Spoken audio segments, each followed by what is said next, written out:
ክብር ለጌታ ይሁን። ባለፈው የጀመርነው ትምህርት ከኢሳይያስ ምዕራፍ 53 ቁጥር 10 ላይ እና ከዮሐንስ ወንጌል ምዕራፍ 12 ላይ በመነሳት ስለ ዘሩ ነው እየተማርን ያለነው እና ዘሩን ያያል ደስም ይለዋል በሚል ርዕስ ነው የጀመርነው። መጽሐፍ ቅዱስ የያዛችሁ ሰዎች ትንቢተ ኢሳይያስ ምዕራፍ 53ን እናወጣና የእግዚአብሔርን ቃል እናነባለን። ትንቢተ ኢሳይያስ ምዕራፍ 53 ዛሬ ሙሉውን ምዕራፉን ፈጠን ብለን ብናነበው ለግንዛቤ ይረዳልና ዋናው ሐሳብ ግን ያለው ቁጥር 10 ላይ ነው። የሰማነውን ነገር ማን አምኗል? የእግዚአብሔርስ ክንድ ለማን ተገልጧል? በፊቱ እንደ ቡቃያ ከደረቅ መሬት እንደ ሥር አድጓል። መልክና ውበት የለውም፣ ባየነውም ጊዜ እንወደው ዘንድ ደምግባት የለውም። የተናቀ ከሰውም የተጠላ የሕማም ሰው ደዌንም የሚያውቅ ነው። ሰውም ፊቱን እንደሚሰውርበት የተናቀ ነው፣ እኛም አላከበርነውም። በእውነት ደዌያችንን ተቀበለ ሕመማችንንም ተሸክሟል። እኛ ግን እንደተመታ በእግዚአብሔርም እንደተቀሰፈ እንደተቸገረም ቆጠር ነው። እርሱ ግን ስለ መተላለፋችን ቆሰለ፣ ስለ በደላችንም ደቀቀ። የደህንነታችንንም ተግሳጽ በእርሱ ላይ ነበረ፣ በእርሱም ቁስል እኛ ተፈወስን። እኛ ሁላችን እንደ በጎች ተቅበዝብዘን ጠፋን፣ ከኛ እያንዳንዱ ወደ ገዛ መንገዱ አዘነበለ። እግዚአብሔርም የሁላችንን በደል በእርሱ ላይ አኖረ። ተጨነቀ ተሰቃየም፣ አፉንም አልከፈተም። ለመታረድ እንደሚነዳ ጠቦት በሸላቾቹ ፊት ዝም እንደሚል በግ እንዲሁ አፉን አልከፈተም። በማስጨነቅና በፍርድ ተወሰደ። ስለ ሕዝቤ ኃጢአት ተመትቶ ከሕያዋን ምድር እንደተወገደ ከትውልዱ ማን አስተዋለ? ከክፉዎች ጋር መቃብሩን አደረጉ፣ ከባለጠጎችም ጋር በሞቱ። ሆኖም ግፍን አላደረገም ነበር፣ በአፉም ተንኮል አልተገኘበትም ነበር። እግዚአብሔርም በደዌ ያደቀው ዘንድ ፈቀደ። ነፍሱን ስለ ኃጢአት መስዋዕት ካደረገ በኋላ ዘሩን ያያል፣ ዕድሜውም ይረዝማል። የእግዚአብሔርም ፈቃድ በእጁ ይከናወናል። ከነፍሱ ድካም ብርሃን ያያል፣ ደስም ይለዋል። ጻድቅ ባሪያዬ በእውቀቱ ብዙ ሰዎችን ያጸድቃል፣ ኃጢአታቸውንም ይሸከማል። ስለዚህም እርሱ ብዙዎችን ይወርሳል፣ ከኃያላንም ጋር ምርኮን ይከፋፈላል። ነፍሱን ለሞት አሳልፎ ሰጥቷልና ከአመፀኞችም ጋር ተቆጥሯልና። እርሱ ግን የብዙ ሰዎችን ኃጢአት ተሸከመ፣ ስለ አመፀኞችም ማለደ። ክብር ለጌታ ይሁን። ነፍሱን ስለ ኃጢአት መስዋዕት ካደረገ በኋላ ዘሩን ያያል። ክብር ለጌታ ይሁን። እንግዲህ ይሄንን ኢሳይያስ በትንቢት የተናገረው ስለማን ነው ብለናል? ስለ ጌታችን ስለ ኢየሱስ ክርስቶስ ነው። ስለ ጌታ ስለ ኢየሱስ ክርስቶስ መስዋዕት መሆን አስቀድሞ እግዚአብሔር በእርሱ ያሰበውን ያዘጋጀውን የደህንነት እቅድ፣ የመዳንን መንገድ፣ የመዳንን እቅድ እግዚአብሔር አስቀድሞ ያዘጋጀውን ነው። እንግዲህ ኢሳይያስ አስቀድሞ ወንጌልን የሰበከልን፣ ከዘመኑ ቀድሞ ወንጌልን ሰበከ። ይሄ ሰው በእውነትም ነብይ ነበረ። አስቀድሞ ስለ መወለዱም ተናግሯል፣ ስለ ሞቱም ተናግሯል፣ ስለ ማንነቱም ተናግሯል። ስለዚህ ኢሳይያስ በዚህ ዘመን ቢኖር ወይም ደግሞ በሐዲስ ኪዳን ዘመን ቢኖር ብዙ ላይ ገርመን ይችላል። ግን እግዚአብሔር እንዴት አይነት እቅድ እንደነበረው በኢሳይያስ አስቀድሞ ይሄንን መናገሩ ዝም ብሎ የመጣ ነገር ሳይሆን እግዚአብሔር አስቀድሞ ያዘጋጀው እንደሆነ ይህንን እንረዳለን። ስለዚህ ባለፈው ስለዚህ ዘር ስንነጋገር ዋና ዋና ነጥቦችን 3 ነጥቦችን አይተናል። ዛሬ አራተኛውን ነው የምናየው። ምንድነው ያየነው? የመጀመሪያው በእግዚአብሔር አስገራሚ ጸጋ ተስፋ የተገባልን የተስፋ ቃል የተሰጠን ዘር ነው። ተስፋ የተገባለት ዘር ነው ብለናል። በሁለተኛ ደረጃ ደግሞ በእግዚአብሔር ሉዓላዊ ጉልበት በእግዚአብሔር ሉዓላዊ ኃይል የተጠበቀ ዘር ነው ብለናል። ስለዚህ በዘመናት መካከል ያንን ዘር ሊያጠፋው ሊያጠላት ሲሞክር ሳይሳካለት እንደቀረ በጊዜው ብቻ ግን እግዚአብሔር መስዋዕት አድርጎ አሳልፎ እንደሰጠው ይህንን አይተናል። በሶስተኛ ደረጃ ይህ ዘር የሚኖር ዘር ነው። በእግዚአብሔር አስደናቂ ውሳኔ የሚኖር ዘር ነው።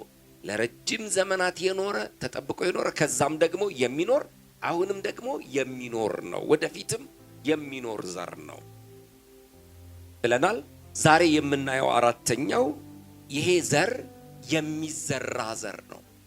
ክብር ለጌታ ይሁን። ዝም ብሎ የሚቀመጥ ዘር ሳይሆን የሚዘራ፣ የሚበቅል፣ የሚያድግ፣ የሚያፈራ ዘር ነው። ሃሌሉያ። ለዚህ ነው ስለዚህ ቃል ኢሳይያስ አሁን ባነበብነው ቁጥር 10 ላይ ምዕራፍ 53 ቁጥር 10 ላይ ሲናገር እግዚአብሔርን በደዌ ያደቀው ዘንድ ፈቀደ ካለ በኋላ ነፍሱን ስለ ኃጢአት መስዋዕት ካደረገ በኋላ ማለትም ነፍሱን ስለ ኃጢአት መስዋዕት ሲያደርግ ምን እያደረገ ነው? እየተዘራ ነው።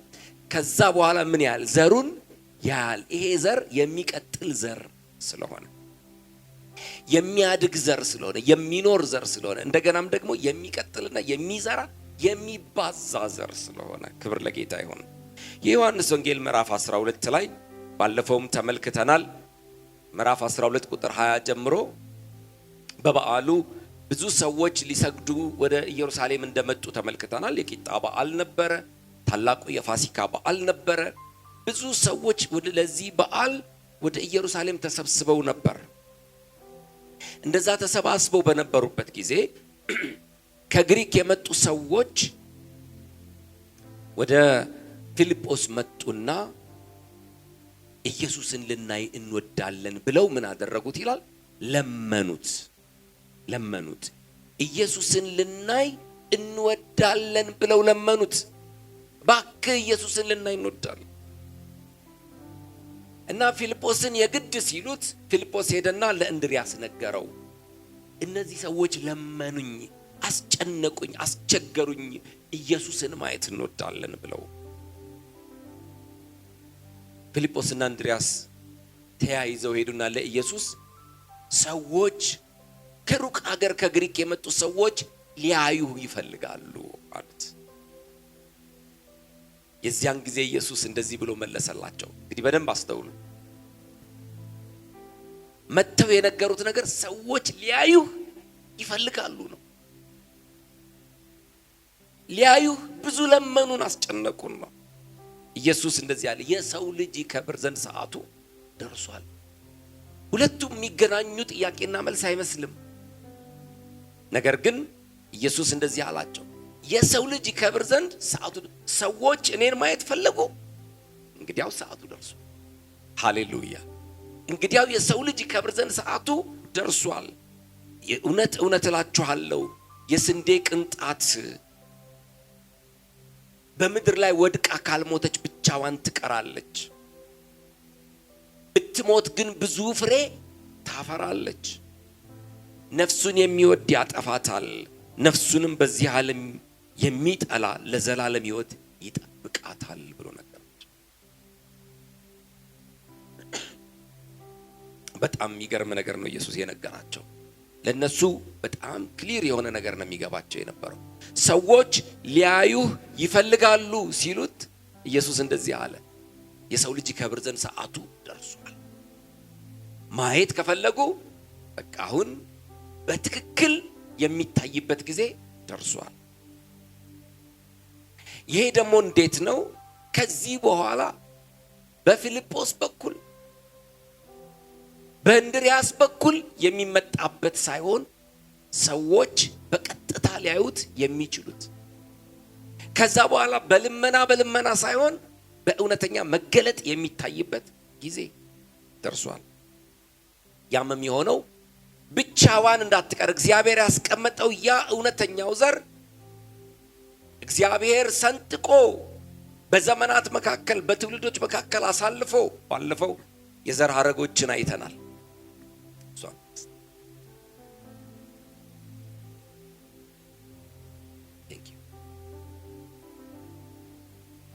በዛ በትውልዶች መካከል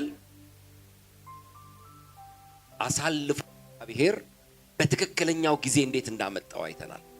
ከዚህ በኋላ ግን ብቻዋን የምትቀርበት ጊዜ አይደለም። ሃሌሉያ። አሁን ይሄ ዘር የሚዘራበት ከዚያም ብዙ ፍሬ የሚያፈራበት ብዙ እሱን የሚመስሉ የሚነሱበት ጊዜ ነው። የሚዘራበት ጊዜ ደርሷል። እግዚአብሔር ዘሩን ያስቀመጠው፣ እግዚአብሔር ዘሩን ያኖረው፣ ዘሩን የጠበቀው ሊዘራው ስለፈለገ ነው። እግዚአብሔር በወደደ ጊዜ ነው ዝም ብሎ ያስቀመጠው። ዝም ብሎ በቃ እንደ አንድ ትሬዠር አይደለም ያስቀመጠው፣ ዘር ነው። ሃሌሉያ። በዘፍጥረት ምዕራፍ 3 ቁጥር 15 ላይ ትዝ ይላችሁ ከሆነ ስናነብ ያኔ አሳቹን ሲረግም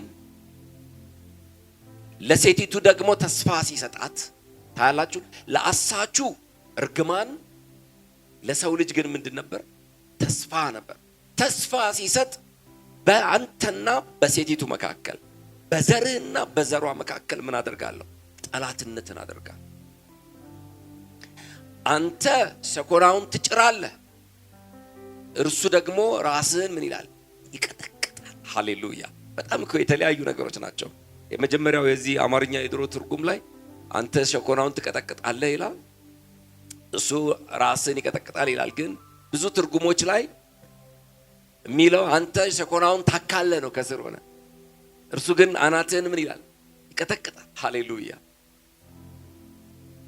ከሱ የበለጠ የሚቀጠቅጥ ዘር አለ ማለት ነው በሴቲቱ በኩል የሚመጣ። ይሄ ትልቅ ተስፋ ነው እና ይህንን ያስቀመጠው እግዚአብሔር ይህንን ዘር ለረጅም ጊዜ ያስቀመጠው አንድ ቀን መጥቶ ይሄ ዘር እንዲበዛለት ከዛም ደግሞ ያ የተነገረውን ቃል እንዲፈጸምና የከሳሽን ወይም ደግሞ የአሳቹን ራስ እንዲቀጠቅጥለት ነው። ሃሌሉያ። ኢየሱስ ጌታ ነው።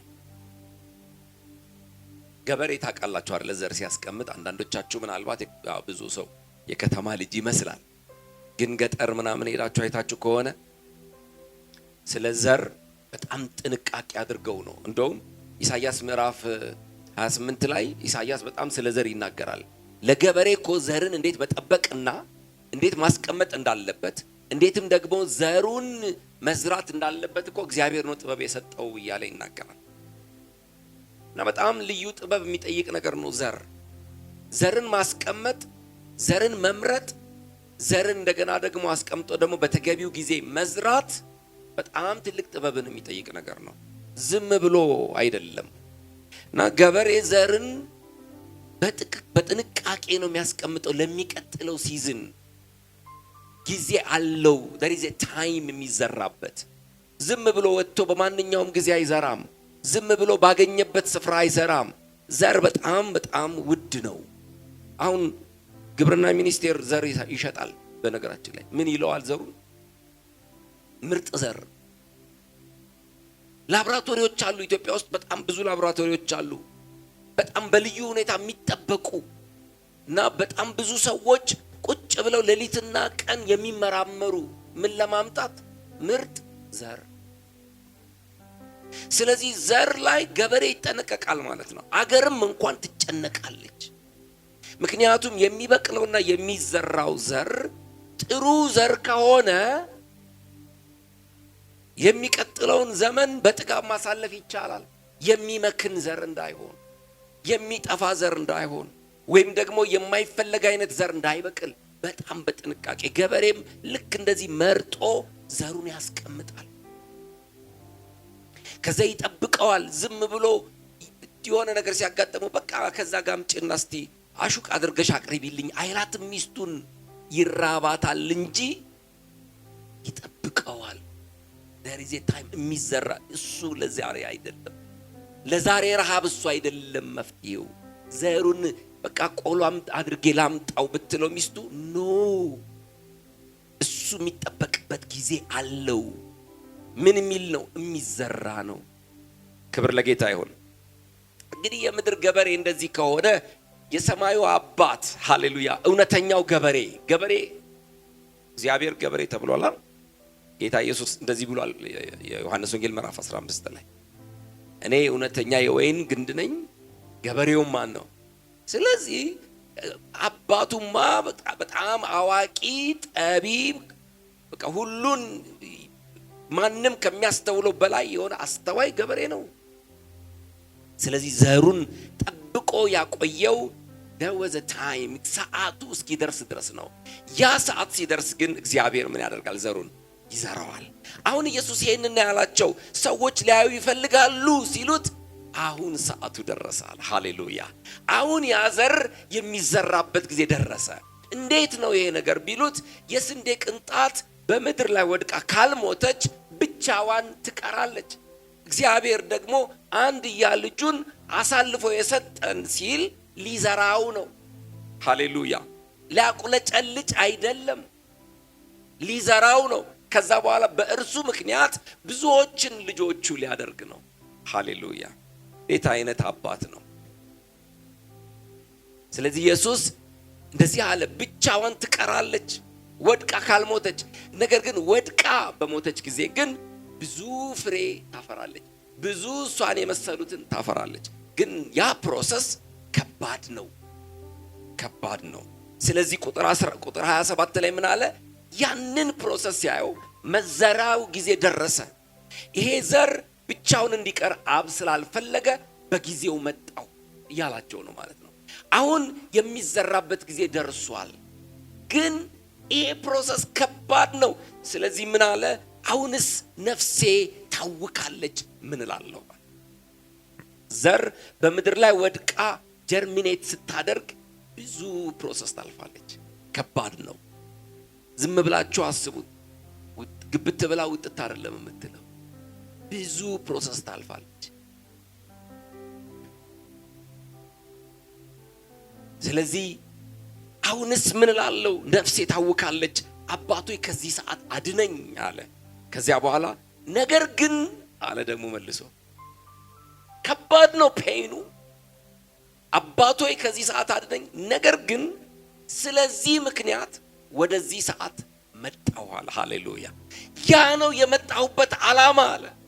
ወደዚህ ምድር የመጣው ኢየሱስ ስለዚህ ሰዓት ነው። አሜን አትሉ? አንዳንዶች አልገባቸውም ነበር። ትዝ ይላቸዋል። መንግስት መቼ ነው የምትመልሰው ይላሉ። አንዷ ሴትዮ መጣ፣ ትዝ አይላችሁም? ከደቀ መዛሙርቱ መካከል ሁለቱ ልጆቼ እኮ ካንተ ጋር ናቸው ጌታ ሆይ፣ አንዱን በቀኝህ አንዱን በግራህ ምናምን። አልገባቸውም። ኢየሱስ ግን የመጣበትን ዓላማ ያውቃል። ስለዚህ ምክንያት ወደዚህ ሰዓት መጣሁ አለ። የመጣሁበት ዓላማ ስለዚች ሰዓት ምክንያት ነው። ስለ የትኛው? ስለሚዘራበት ዘር። ይሄ የሚዘራበት ስፍራ ደግሞ ዝም ብሎ አይደለም፣ በመስቀል ላይ። መስቀሉ ትክክለኛው ዘሩ እግዚአብሔር ለዘመናት የጠበቀው ተስፋ የገባለት እንዲኖር የወሰነው ያ ዘር፣ ሃሌሉያ፣ እውነተኛው ዘር፣ ንጹሑ ዘር፣ ቅዱሱ ዘር የተዘራበት ስፍራ ነው።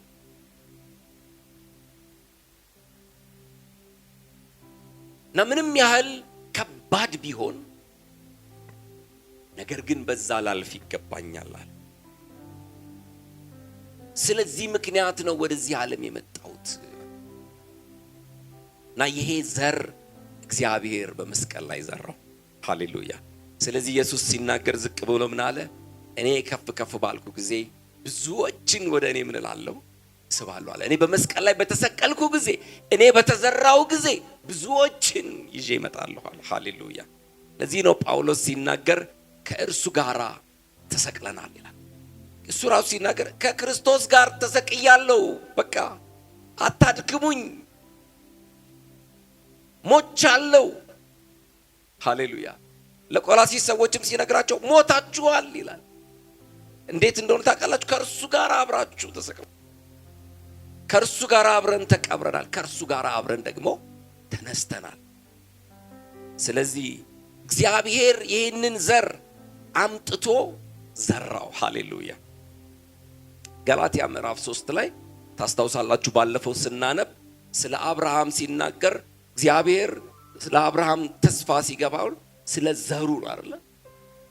ዘርህን እንደ ምድር አሸዋ አበዛለሁ፣ ዘርህን እንደ ሰማይ ከዋክብት አበዛለሁ። አንድ እንደሚሆን ስለ ዘር ተናገረ። ዘርህ አለው እንጂ ብዙዎች እንደሚሉ ስለ ብዙዎች አላወራም። ያንንም ደግሞ ሲተረጉም ጳውሎስ እዛው ላይ ምን ይላል? ይህም ክርስቶስ ነው ይላል። ሃሌሉያ! ይህም ዘር ማን ነው? ክርስቶስ ነው። ዘሩ ክርስቶስ ነው። ሌላ ዘር የለም። ሃሌሉያ! እግዚአብሔር ያዘጋጀው ዘር ክርስቶስ ነው። የጠበቀው ዘር ክርስቶስ ነው። እንዲኖር የወሰነው ዘር ክርስቶስ ነው። የዘራው ዘርም ክርስቶስ ነው። በእኔና በእናንተ የተዘራ ሌላ ነገር የለም። እርሱም አንዱ ዘር ክርስቶስ ነው። ጳውሎስም ለኤፌሶን ሰዎች ሲጽፍላቸው አንድ ጌታ አለ ይላል። ሃሌሉያ! አንድ ጌታ፣ የሁሉ ጌታ የሚሆን አንድ ጌታ፣ ሌላ የለም። ሌላ ዘር የለም። እግዚአብሔር በመስቀል ላይ የዘራው አንድ ዘር ነው። ብዙ ሰዎች በመስቀል ላይ ተሰቅለዋል።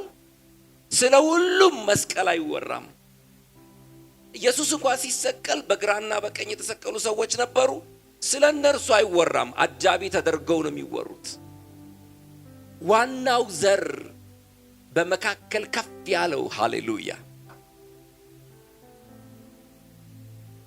እውነተኛው ዘር እግዚአብሔር የዘራው ኢየሱስ ነው።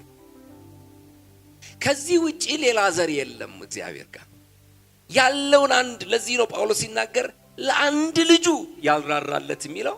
በቃ የነበረው አንዲት ዘር ነች። እግዚአብሔር በቃ ስለ እሷ ማስቀመጥ እኮ ይችል ነበር፣ ግን ስለ ኪዳኑ ሲል ያችን ዘሩን ምን አደረገ? ዘራ። ሃሌሉያ! አልራራም። ነገር ግን ያደረገው ለምንድን ነው? ስለ እኛ። እና ኢየሱስም የመጨረሻው ሰዓት ሲደርስ የወደዳቸውን እስከ መጨረሻው ወደዳቸው ይላል። ይሄ በጣም ከባድ ፕሮሰስ ነው። እንዴት እንደሆነ ታውቃላችሁ? መዘራት ማለት ልክ እንደ መውለድ ማለት ነው። ቀላል ዘር አይደለም። አንድ ዘር እኮ እግዚአብሔር ይሄ ሁሉ ዩኒቨርስ የርሱ ከሆነ እግዚአብሔር ብዙ ዘር ለምን አልነበረውም? እግዚአብሔር እሱ ጠፍቶት አይደለም። ታላችሁ አንዳንድ ጊዜ በሰው ሎጂክ እግዚአብሔርን መመዘን በጣም ሮንግ ነው፣ ኃጢአት ነው።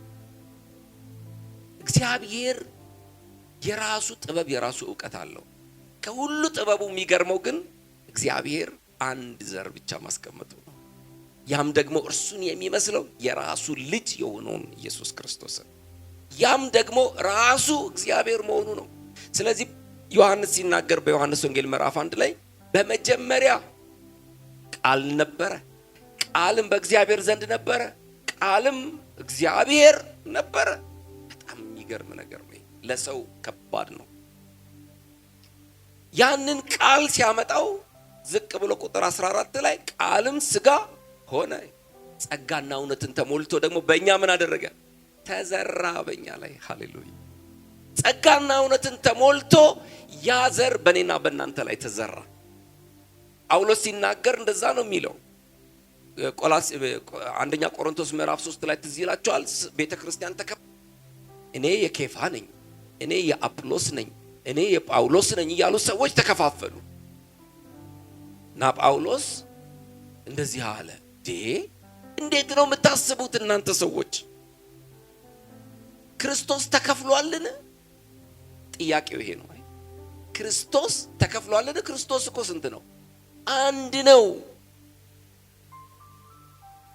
እኔ ተከልኩ፣ ምን ያደረግኩ አለ? ተከልኩ። አጵሎስ አጠጣ። የሚያሳድግ ማን ነው? እግዚአብሔር ነው። ሃሌሉያ! እናንተ ሁላችሁ ምንድናችሁ? እርሻዎች ናችሁ። ምን እያለ ነው? እግዚአብሔር ዘርን ሰጠን፣ እኛ ላይ ዘራው።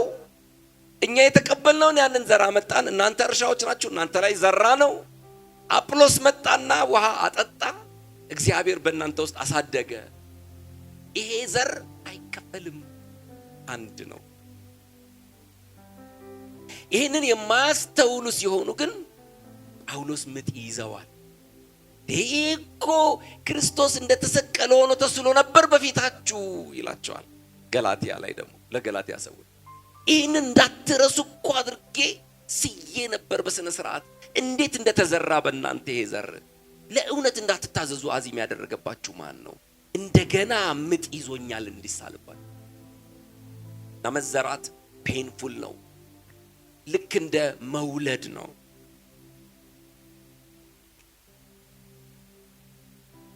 ሴት ልጅ ስትወልድ በጣም ብዙ ነው ፔኑ።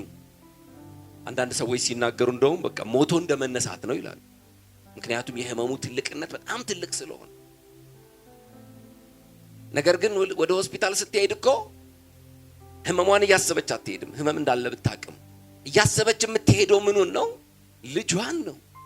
በዚህ የተሸከምኩት እኮ 9 ወር የተሸከምኩት ህይወት አለው ይመጣል። ስለዚህ ጳውሎስም ሲናገር በጣም ከባድ ቢሆንም እንኳን ህፃን ወደ ዓለም መጥቷልና ህመሟን ምን ትለዋለች? ትረሳዋለች። ታላችሁ ኢየሱስ እንደዛ ከባድ ነገር ውስጥ እየገባ እንደሆነ ቢያውቅም እንኳን ህመሙን አይደለም ያየው፣ የሚያይ የነበረው ዘሩን ነው። ከዛ በኋላ የምንመጣው እኔና እናንተን እያየ ነው ወደ መስቀል ሄደው። ወገኖች አንድ ነገር ልንገራችሁ፣ ወደ መስቀል ሲሄድ የነበረው ህመም በጣም ከባድ ነበር የኢየሱስ። አንዳንድ የመጽሐፍ ቅዱስ ለማጥናት ሞክረው የተገረፈውን ግርፋትና የደረሰበትን ፔን የሰው ልጅ መቋቋም አይችልም ማለት።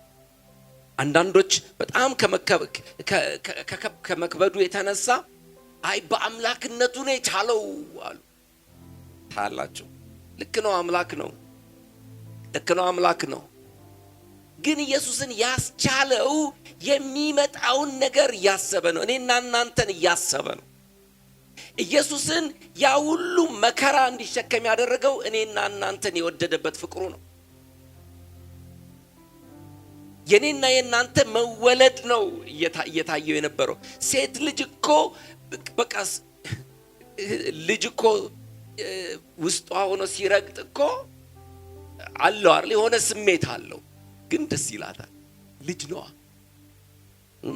ከዛ በኋላ ህመም ላይ ያለች፣ ምጥ ላይ ያለች፣ በጣም ከባድ ምጥ ቢሆንም የምታስበው ልጇን ነው። ልክ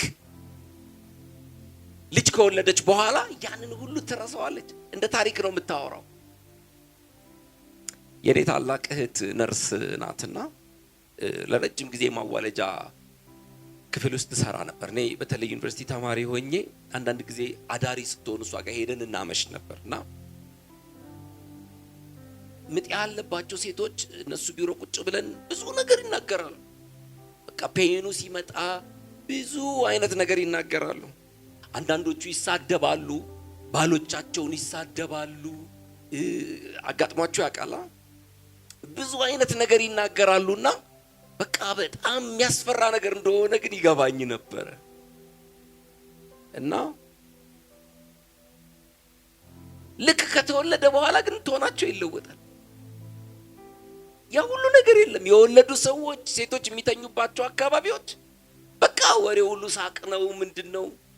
አይ ህፃን ወደ ዓለም መጥቷል። ከባድ ነው ፔኑ፣ በጣም ከባድ ነው። ያም ብቻ አይደለም፣ ብዙ ደም ነው የሚፈሳት። ሴት በምትወልድበት ጊዜ ከግማሽ ሊትር እስከ 1.5 እስከ 1 ሊትር ድረስ ደም ይፈሳታል በትንሹ። ያ ደግሞ በጣም ከባድ ነው። እና ደም መፍሰስ የሚባል ነገር አለው በመውለድ። እንደዛ ነው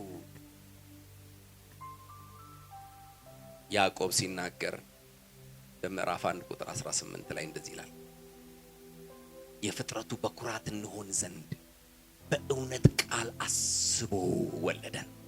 ሃሌሉያ! ዝም ብሎ አይደለም፣ አስቦ ወለደን። ታላችሁ በዚህ ሁሉ ምጥ ነው የተወለድ ነው። እኔና እናንተ በእውነተኛው ቃል በእግዚአብሔር ልጅ በኢየሱስ ክርስቶስ ነው የተወለድ ነው። ያ ሁሉ ቁስል፣ ያ ሁሉ ደም መዝራት፣ ያ ሁሉ ህመም እግዚአብሔር በደዌ ያደቀው ዘንድ ፈቀደ። የሁላችንን በደል በእርሱ ላይ ያደረገው። የተሸከመው መስቀል እኮ አይደለም የከበደው። የኔና የናንተ ህመም፣ የኔና የናንተ በደል፣ የኔና የናንተ ኃጢአት ከባድ ነው ከእንጨቱ በላይ። ያንን ሁሉ ይዞ ግን ዝም። ሃሌሉያ! ምን አይነት ፍቅር ነው! እና ከዛ በኋላ ግን ኢየሱስ ተነሳ። ሲነሳ ከእርሱ ጋር ምን አደረገን?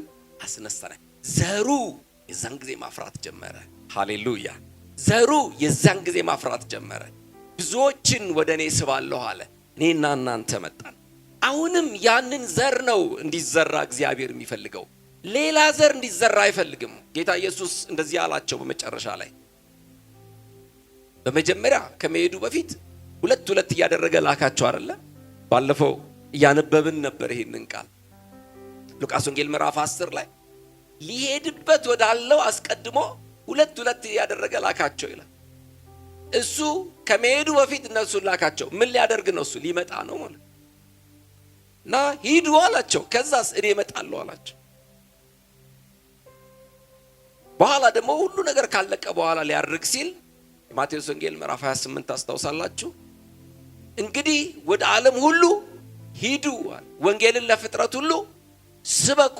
ምን ማለት ነው? ይሄንን ዘር ይዛችሁ ሂዱና ወንጌልን በፍጥረት ሁሉ ላይ ምን አድርጉ? ዝሩት።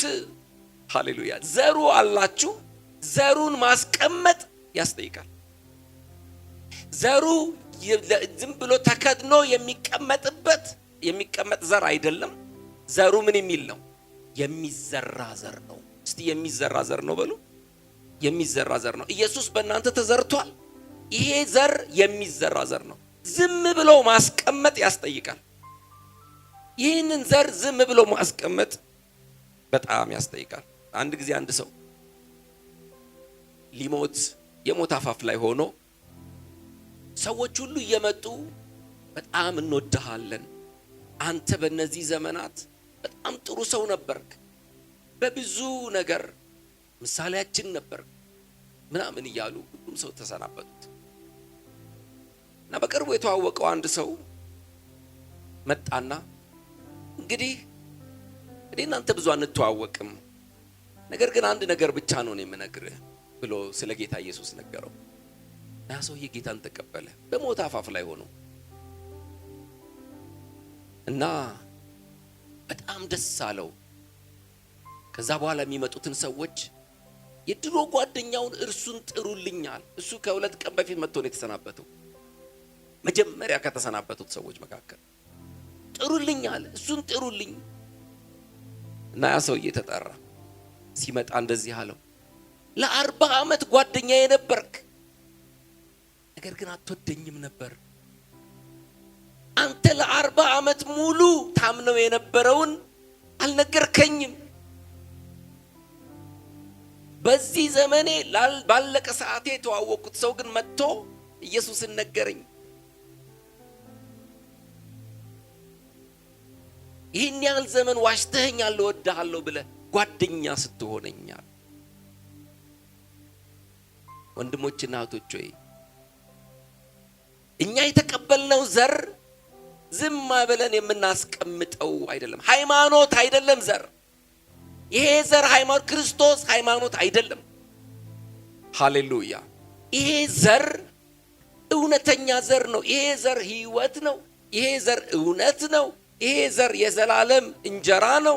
ከሰማይ የወረደ እንጀራ ነው።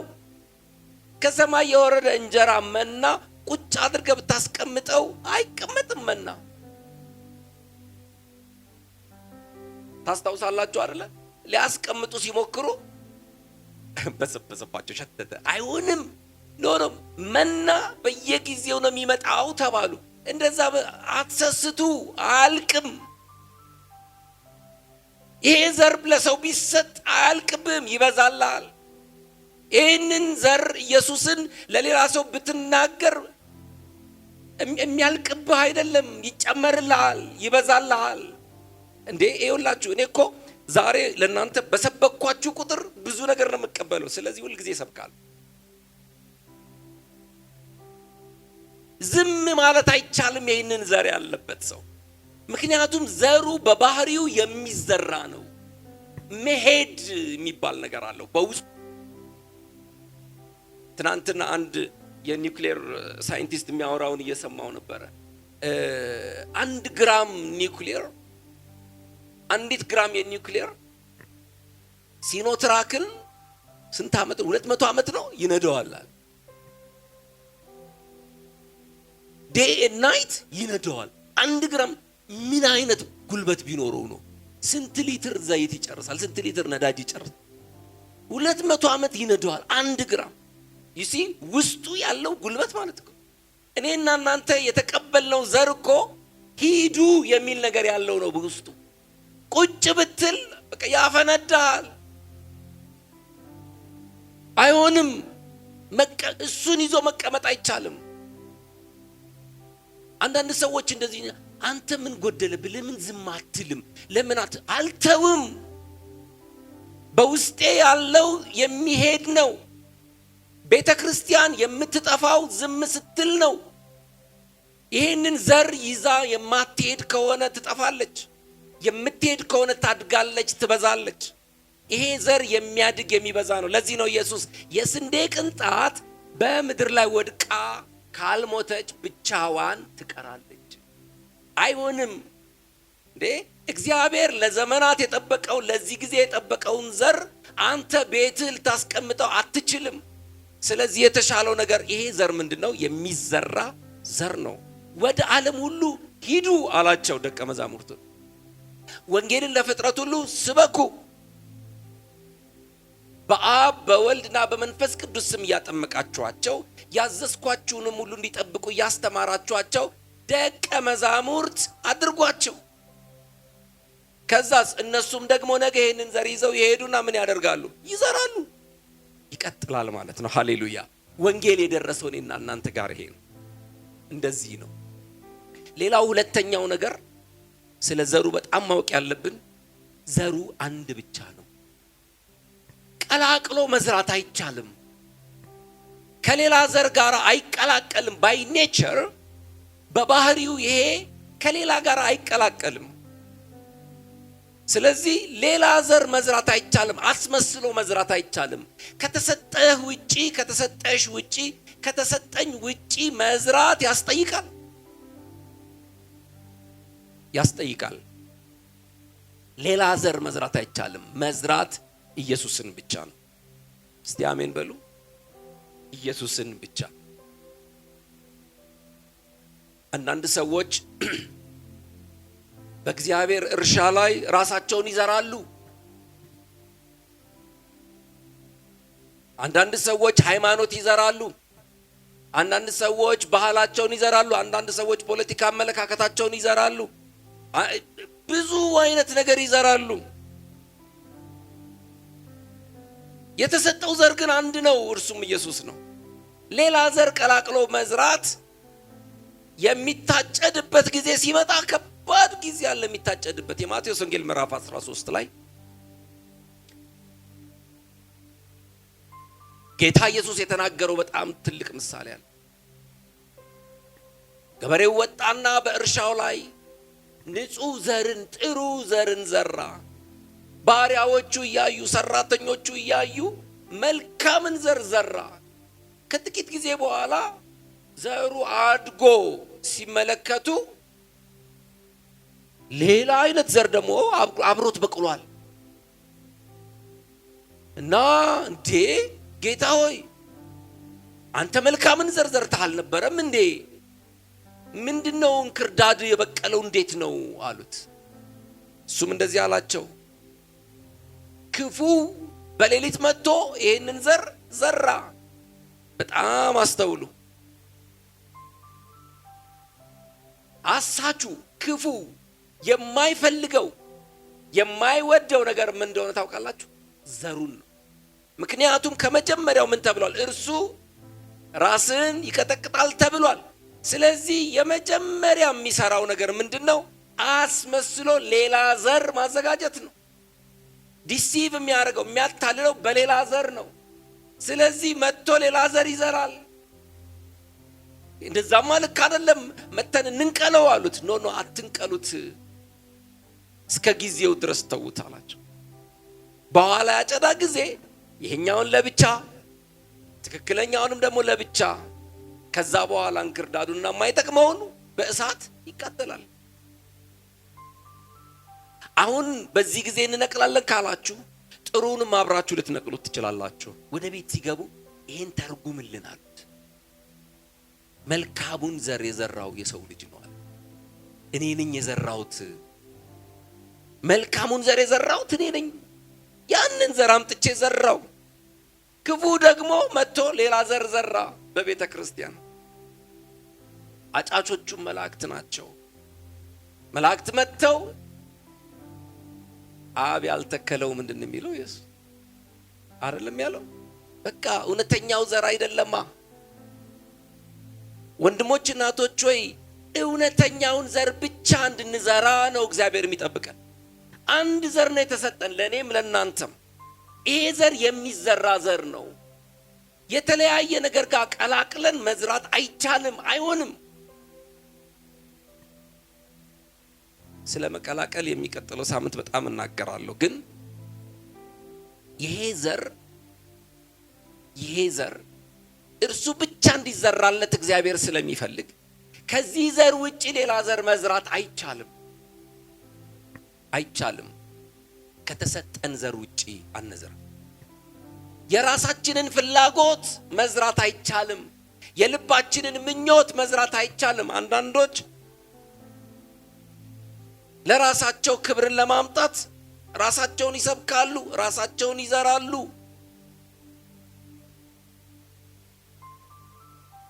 ይሄ ያስጠይቃል። አንድ ጊዜ አንድ ትልቅ ካምፓኒ ባለቤት ለረጅም ጊዜ ያስተዳደረውን የራሱ ድርጅቱ ትልቅ ድርጅት ነው እና አማካሪዎቹ መጡና አሁን አንተ እድሜህ የደከመ ነው፣ እድሜህ ያረጀህ ነው። ስለዚህ ይሄ ድርጅት የሚቀጥለው ሲኢኦ ያስፈልገዋል፣ ዋና ስራ አስኪያጅ ያስፈልገዋል እና በጊዜ ስልጣንን ለሚቀጥልህ ሰው አስረክብ። ከዛ በኋላ ድርጅቱ እንዳሰፋ ብዙ ቦታ እየቀጠለ ይሄዳል። እንደዛ እንዲሆን አስረክብ አሉት እና አሰበና በጣም ጥሩ አድርጋችኋል አላችሁ፣ ጥሩ መክራችሁኛል። ስለዚህ ሁሉንም ከዲፓርትመንት ኃላፊ ጀምሮ በመስሪያ ቤት ያሉትን ኃላፊዎች በሙሉ ሰብስቡልኛልና ስብሰባ። ከዛ አመራሮቹ በሙሉ ተሰበሰቡና ነገራቸው። አማካሪዎቼ እድሜ እየገፋ ነው ብለውኛል። ስለዚህ የሚቀጥለውን ሲኢኦ ልንመርጥ ነው የተገናኘ ነው አላቸው። ሁሉም ሰዎች እንግዲህ ለረጅም ዓመት ከሱ ጋር 20 ዓመት 30 ዓመት 40 ዓመት የሰሩ ትልልቅ ሰዎች ስለነበሩ እነሱን ነበር የጠበቁት። ናይ ሰውዬ እንደዚህ አለ፣ አሁን ወደሚቀጥለው ጄኔሬሽን የሚተላለፍበት ጊዜ ስለሆነ የሚቀጥለውን ስልጣኔን ግን የምሰጠው ለወጣቶች ነው አለ። ለወጣቶች ነው። ስለዚህ ከወጣት አመራሮች መካከል ነው የምመርጠው። መብቱ ነው አይደል? ድርጅቱ ነው። ከሚቀጥሉት አመራሮች ከወጣቶች አመራሮች መካከል ነው የምመርጠው። ስለዚህ ወጣቶች በሙሉ ወደዚህ ነው አላቸው። ወጣቶቹ በሙሉ ወደፊት መጡ። ከዛ ለእያንዳንዳቸው ከኪሱ ዕቃ ወጣና አንድ ዘር ሰጣቸው። አንድ ዘር ሰጣቸውና ለናንተ አሳይመንት ሰጣችኋለሁ። ይሄ አሳይመንት ይሄ ሰጣችሁን ዘር ዛሬውኑ ወደ ቤታችሁ ሄዳችሁ በአበባ መትከያ ውስጥ ትከሉት። የዛሬ ዓመት በዚህ ሰዓት በዚህ ስፍራ እንገናኛለን። ጥሩ ተንከባክባችሁ ያሳደጋችሁትን አይቼ ጥሩ ያደገለትን ያማረለትን ሰው የሚቀጥለው ዋና ስራ አስኪያጅ አድርጌ ለሱ ነው ስልጣኔን የምሰጠዋል። ሁሉም ያንን ተቀብለው ወደ ቤታቸው ሄዱ። በጊዜው በየቤታቸው ያንን ተከሉ። ከካከል አንድ ሰውዬ አንድ ወጣት ሄዶ ለሚስቱ ይሄን ነገራት። ሚስቱ በጣም የሚገርም ነው፣ ምን አይነት መሪ ነው ያለው ብላ ገረማትና ሄዳ ማስቀመጫ ገዛች፣ አፈር ገዛች፣ አፈር አስተካከለች፣ ፍግ አደረገች፣ ምናምን በል አምጣ ትከላለች። ተከሉ። ከዛ በየቀኑ ጠዋት ይነሳሉ፣ ይመለከታሉ። ባልና ሚስቱ ኃላፊነት አለብን። ውሃ ያጠጣሉ፣ ይኮተኩታሉ።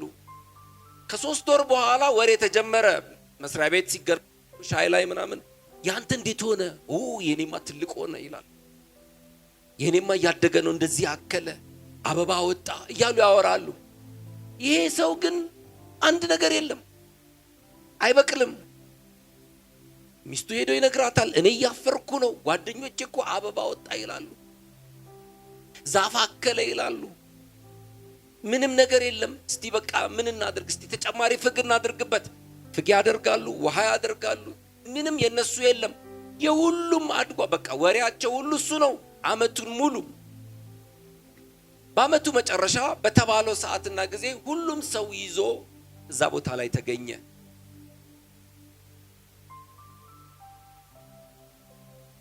ሁሉም ሰው አንዳንዶቹ ትልልቅ ዛፍ ይዘዋል፣ አንዳንዶቹ የሚያማምሩ አበቦች ይዘዋል። እና ይሄ ሰው ጠዋት ተነስቶ ሲመለከተው አንድ አመት ሙሉ ተንከባክበው ምንም ነገር የለም፣ ብቅ ያለ ነገር የለም።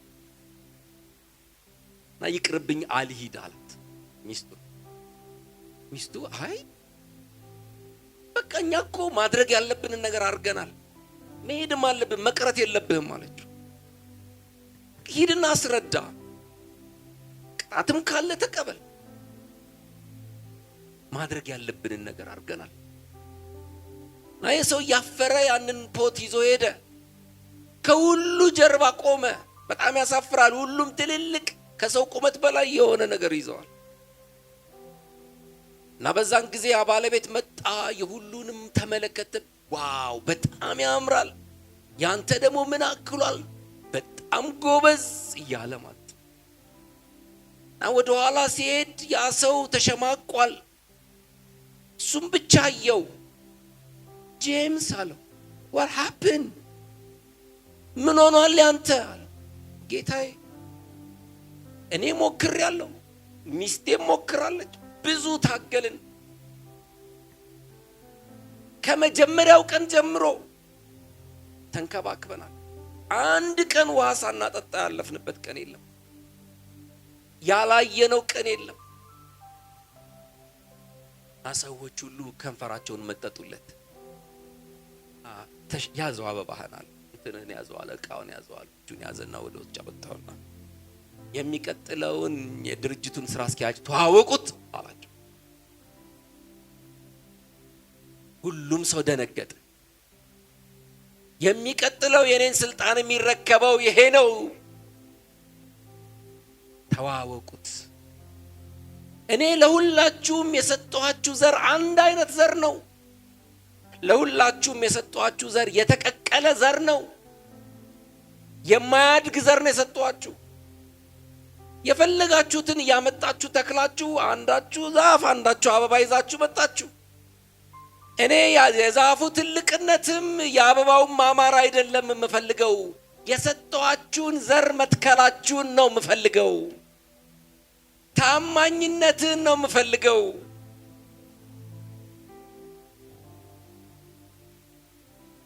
እግዚአብሔር እንደዚህ ይላችኋል ዛሬ። ከኔና ከናንተ የሚፈልገው ብዙ ቸርች፣ ህዝብ፣ ስቴዲየም የሞላ ምናምን እንድንሰበስብለት አይደለም። ያንን እውነተኛውን ዘር እርሱን ብቻ እንድንሰብክለት ነው፣ እርሱን ብቻ እንድንዘራለት ነው የሚፈልገው።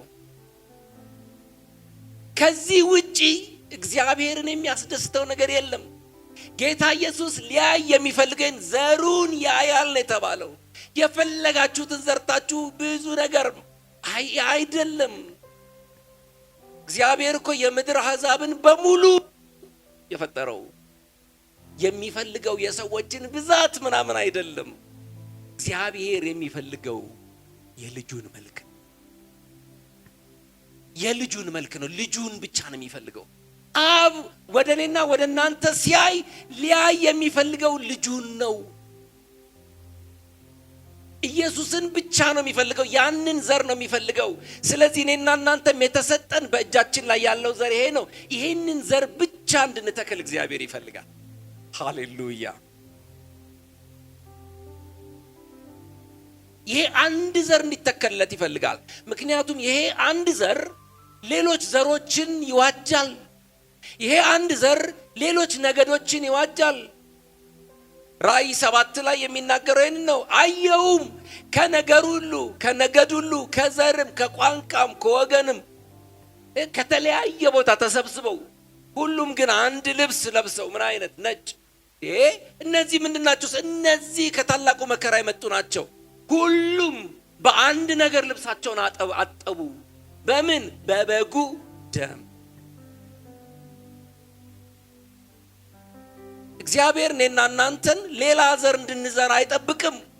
ይሄ ዘር የሚያነጻ ዘር ነው። ይሄ ዘር የሚለውጥ ዘር ነው። ይሄ ዘር አንድ የሚያደርግ ዘር ነው።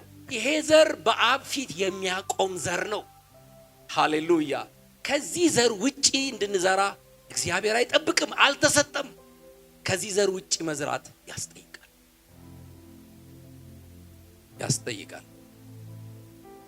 ራሳችንን መዝራት ያስጠይቃል። አመለካከቶችን፣ ሃይማኖትን፣ ህግን ምናምንን መዝራት ያስጠይቃል። እውነተኛውን ዘር መዝራት ግን አትራፊ ያደርጋል። ስለዚህ ኢየሱስ የሚዘራ ዘር ነው፣ እርሱን እንዘራለን። በትውልድ መካከል እውነተኛውን ዘር እንዘራለን። ሃሌሉያ። ይሄ ዘር ሲዘራ ነው እንግዲህ ጌታ ደስ የሚለው። ዘሩን ያያል፣ ደስ ይለዋል ኢየሱስ። ለዚህ ነው እንድሪያስ እና ፊልጶስ መጥተው ሊያዩ ይፈልጋሉ ሲሉት፣ አሁን ከዚህ በኋላ በብዙ መልኩ በቃ ከግሪክ እስከ ኢየሩሳሌም መምጣት አያስፈልግም። ከዚህ በኋላ ዘሩ ብዙ ይሆናል፣ ባሉበት ቦታ ሁሉ ይታያል። ሃሌሉያ። በአዲስ በቃ ከሞያሌ አዲስ አበባ ኢየሱስን ለማየት መምጣት አያስፈልግም። ዘሩ ሁሉም ቦታ ይዘራል፣ አማኞች ሁሉ ይዘራል። ያ ዘር ሲገለጥ ሰዎች ኢየሱስን ያያሉ። በእኔና በእናንተ ህይወት ኢየሱስ መታየት አለበት። ይሄ ኢየሱስ በህይወትም በቃልም የሚዘራ ዘር ነው። በኑሯችን የምናሳየው፣ በንግግራችን የምናሳየው፣ በህይወታችን የምንዘራው፣ በንግግራችን የምንዘራው ዘር ነው። ሰዎች እኔና እናንተን አይተው ኢየሱስን አየን ማለት አለባቸው። ለዚህ ነው ጳውሎስ ሲናገር የፍጥረት ናፍቆት የእግዚአብሔር ልጆችን መገለጥ ይጠባበቃል። ክብር ለጌታ ይሁን።